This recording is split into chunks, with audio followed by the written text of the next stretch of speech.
各位家长、各位同学，大家好，我是正修科技大学工业工程管理系系主任叶俊贤。那我本身呢是正修的校友，74年毕业后呢，我们大概就继续升学到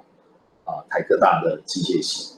那硕博士呢在成功大学航空太空研究所硕士、博士。所以在我的一个求学过程呢，我很大部分的一个时间是偏机械领域。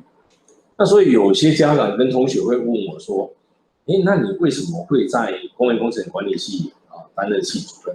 那为什么会去推动智能生产这一块？”那我今天录制这个影片主要的一个用意跟动机呢，是要跟家长跟同学们来介绍说，当你学习的是机械群比如说制图科或是模具科，或是机械科甚至于你是动力机械的比如说汽修科，那你学的这些专业技术以后，为什么要来必须有工业工程管理的一个技能跟技术，你才有办法在往上发展的更好。我想我这边摆了很多的一个零组件让大家来看。我用一个很简单的例子来说明这个是一个50cc 的一个引擎的活塞那过去我们在学机械的时候都非常专业的这是从铸造铸造以后呢怎么样去做切削，然后钻孔，甚至于呢去做打磨等等。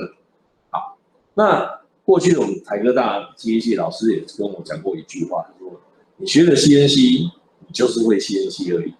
你会做，可是你知道为什么要这样做吗？除非你要走向更尖端的设计，可是你要走到设计，你要走到分析，那么你就要学到很多的高深的数学。好，但是即使你会了这高深数学，你会设计了，你这个是汽车的一个水规的零组件你都会做了，可是当你生产出来的零组件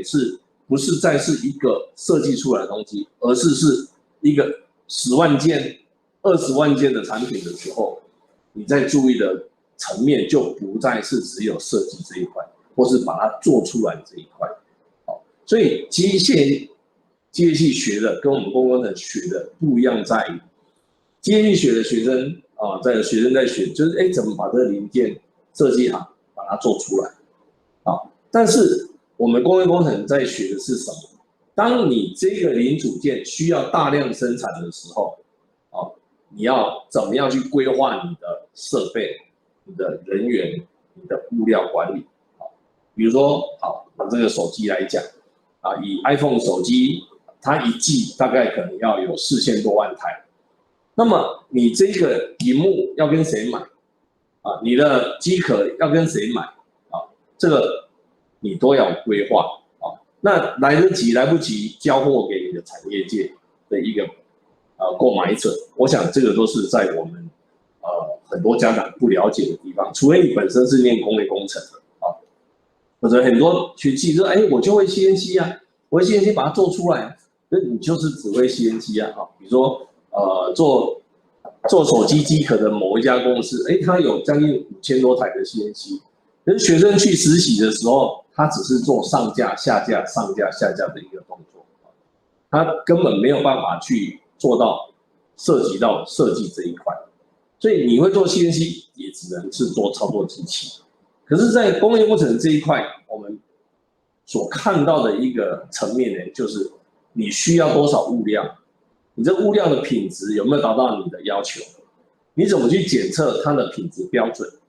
还有你的生产速率有没有办法达到消费者跟你订货的交货时间点？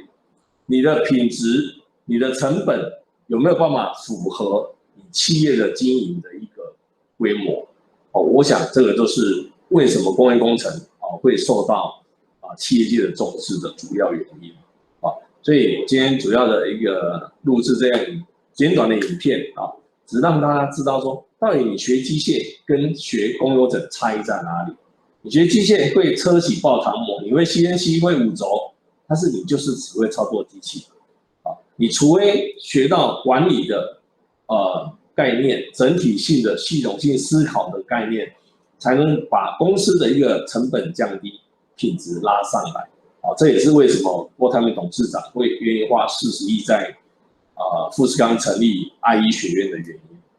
这也是很多大学国立大学的校长现在都是由工业工程背景的一个学者来担任因为他才会有一个系统性思考、宏观性的思考。